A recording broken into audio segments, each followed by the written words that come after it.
बाबू मोशाय, ये ज़िंदगी भी ना कभी खट्टी कभी मीठी, कभी होली सी रंगीन तो कभी रंग खोए कपड़ों सी गमगीन है। रची है उसने जो झांक रहा है आसमानों से, थोड़ी सी उलझी थोड़ी सी सुलझी, पर जैसी भी है बहुत हसीन है। तो दोस्तों, मेरी ये लिखी हुई कुछ पंक्तियाँ आपकी और मेरी ज़िंदगी के नाम, क्योंकि फिर से आ गई है आपकी शिवी आपके लिए अपनी ज़िंदगी का एक भरा हुआ पन्ना बांटने। तो सबसे पहले, मेरा नाम है शिवांगी, आप मुझे प्यार से शिवी भी बुला सकते हैं। और इस बार आप सभी के कहने पे मैं बुधवार को ये व्लॉग लेकर आ गई हूँ। जी हाँ, वो हमारी गुफ्तगू हुई थी ना पिछली बार 2 व्लॉग लाएंगे, बुधवार और रविवार। पिछले रविवार जब आपसे मिली थी ना, तब से लेकर आज तक ज़िंदगी में हो गई बड़ी उथल पुथल। तो इसमें भी कुछ खुशी है, कुछ गम है, ज़िंदगी के कुछ कॉम्पिटिशन्स हैं जहां आपको ले चलूँगी। रिज़ल्ट मन मुताबिक आए ना आए, चाहे खुशी दे या गम दे, सब बांटूंगी आपसे। और इसीलिए शुरू से शुरू करूँगी। तो दोस्तों, आज सुबह की शुरुआत हुई मेरी चाय के साथ तो बिल्कुल नहीं जी हाँ, आज मुझे चाय का साथ बिल्कुल नहीं मिला। ऐसा इसलिए क्योंकि आज मुझे बिना चाय के ही कोई काम करना था, और इसीलिए फूलों को अपना साथी बनाया। अब जो मेरी तरह चाय के तलबगार हैं, उन्हें तो पता चल ही गया होगा कि बिना चाय और कॉफ़ी के सवेरे सवेरे आँखें खुलना बड़ा मुश्किल, हड़ताल पे चली जाती हैं आँखें खैर, किसी तरह तैयार व्यार होके मैं सीधा पहुंच गई किचन। भाई सावन चल रहा है, भोलेनाथ का प्रसाद बनाना था आज, क्योंकि अमरजीत यानी कि मेरे पति देव, जो पिछले 20 दिनों से कोशिश कर रहे थे समय निकालने का, आखिरकार समय निकालकर हमारे साथ रुद्राभिषेक करने के लिए तैयार थे। और इसीलिए मैंने सोचा घर में बनाती हूँ भोले बाबा का भोग प्रसाद, नहीं तो शिकायत करेंगे मुझसे वो भी। सबके लिए बनाती हूँ शिवी, बस मेरे लिए भूल गई मैंने कहा नहीं नहीं, नाराज़ नहीं करूँगी, जैसे आप अपने हैं वैसे वो भी। तो मैंने दोस्तों यहाँ पे नारियल की बर्फ़ी बनाई। नारियल का बूरा, कंडेंस्ड मिल्क, इलायची पाउडर और थोड़े से मेवे, सारी चीज़ों को बर्फ़ी की तरह जमा दिया। फटाफट मिनटों में तैयार हो गया। इसके जल्दी जल्दी पीसेस काटे और भर लिए डब्बे में। बस दोस्तों, आयुष्मान को लेकर सीधे निकल पड़े हम मंदिर। अमरजीत सीधा ऑफिस से ही मंदिर पहुंच रहे थे। अब दोस्तों, मंदिर पहुंचने के बाद अंदर जाते हुए मुझे पता लगा कि यहाँ तो भंडारे की तैयारियाँ शुरू हो रही हैं। मन खुश हो गया भंडारा खाने में बड़ा मज़ा आता है। लेकिन उससे पहले हमें करनी थी पूजा, तो हम बैठ गए रुद्राभिषेक के लिए। दोस्तों, ईश्वर पे आस्था भी ना एक बड़ी चीज़ होती है, न जाने कितनी मुश्किलें यूं ही हंसते हंसते पार करा देती है।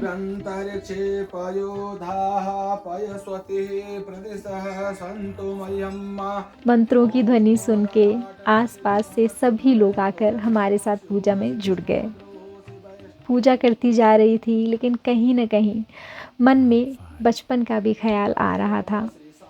जैसे आज मैं और अमरजीत आयुष्मान को अपने साथ बिठा के हमारी परंपराओं के बारे में सिखाना चाहते हैं, वैसे ही जब मैं छोटी थी तो पापा और मम्मी मुझे मंदिर ले जाया करते थे। हाथ जोड़ना सिखाते, प्रणाम करना सिखाते, ध्यान लगाना सिखाते। दोस्तों, बचपन में जो जो सिखाया जाता है ना, ज़िंदगी भर इंसान भूले नहीं भूलता। मुझे पता है आपके साथ भी यही होता होगा। खैर, हमारी पूजा संपूर्ण हुई।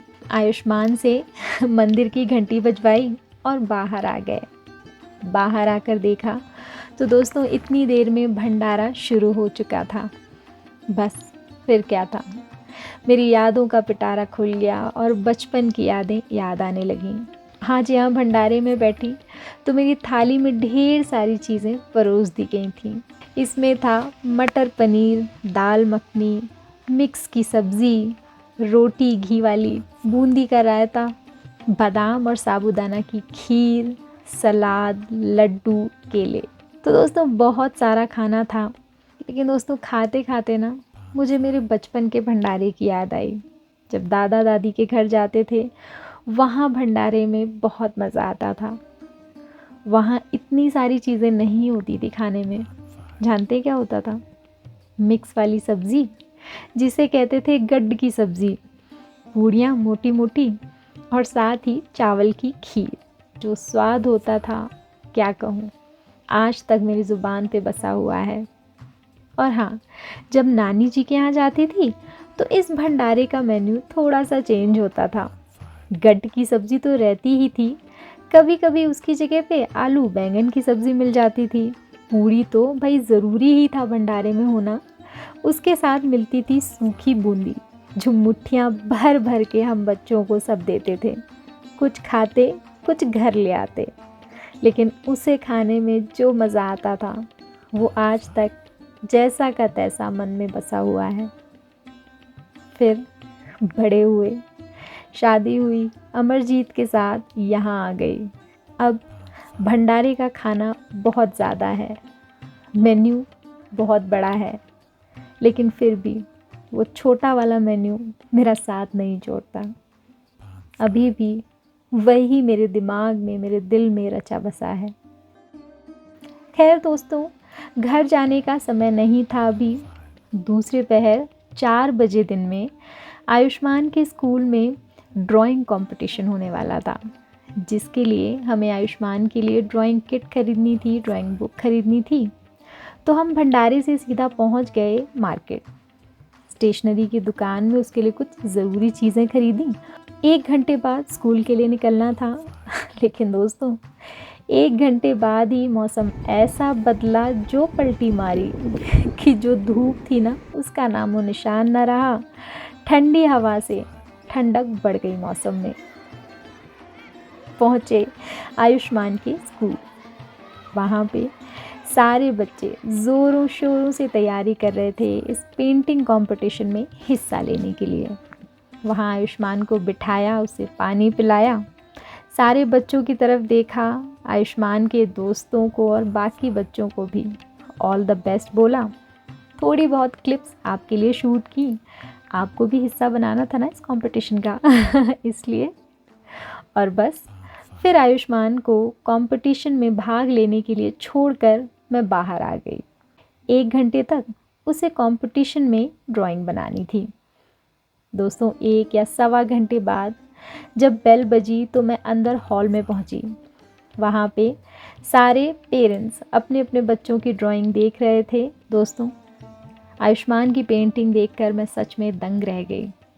ये तो मैं जानती हूँ कि उसकी ड्राइंग अच्छी है, लेकिन ऐसी इमेजिनेशन मैं देखकर बहुत खुश हुई कि मेरा अभी अभी 6 साल का हुआ बेटा इतनी अच्छी पेंटिंग करता है।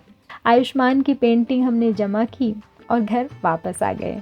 इस पेंटिंग कंपटीशन का परिणाम, रिज़ल्ट दोस्तों कल पता चलेगा, तो मैं आपको ले चलूँगी कल साथ ही में और देखेंगे कि क्या होता है।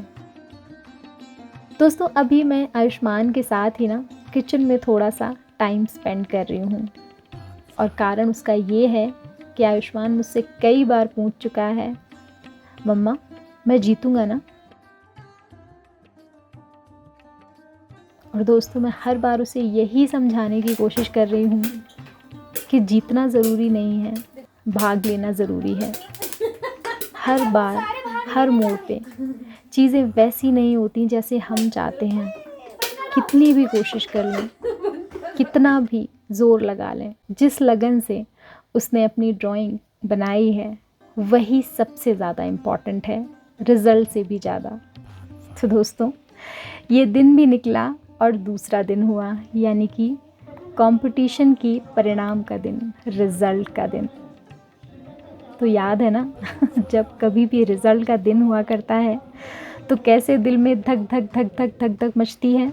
हम पहुँचे आयुष्मान के स्कूल, जहाँ पे स्टेज सज चुका था। कंपटीशन के विनर्स को प्राइजेस दिए जा रहे थे। आखिर में क्लास फर्स्ट का भी नंबर आया। शायद 2 मिनट ही हुए होंगे कि अचानक से आयुष्मान का नाम आया। आयुष्मान प्रताप सिंह क्लास फर्स्ट सी ने जीता है पेंटिंग कंपटीशन में first prize. Please give him a big hand of applause.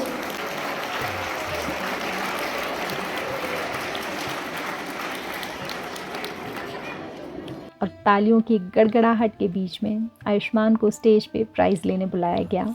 साथ ही में गार्जियन से भी रिक्वेस्ट की गई कि वो भी स्टेज पे अपने बच्चों के साथ आएं।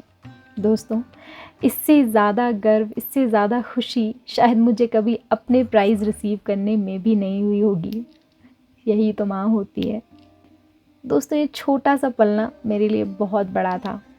आयुष्मान की हंसी, आयुष्मान की खुशी देखने लायक थी।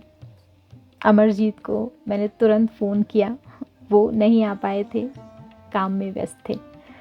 तो बस वापस लौट रही हूँ मैं घर की तरफ और ये व्लॉग भी चल रहा है आखिर की तरफ।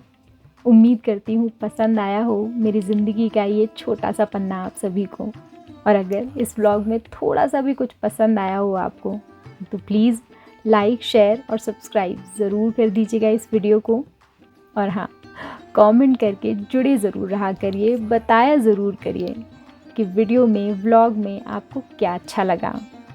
आपके कमेंट्स पढ़ के मुझे बहुत खुशी होती है। तो जल्दी ही मिलते हैं आने वाले रविवार को। आप सभी का बहुत इंतज़ार रहेगा। तब तक ध्यान रखिएगा अपना।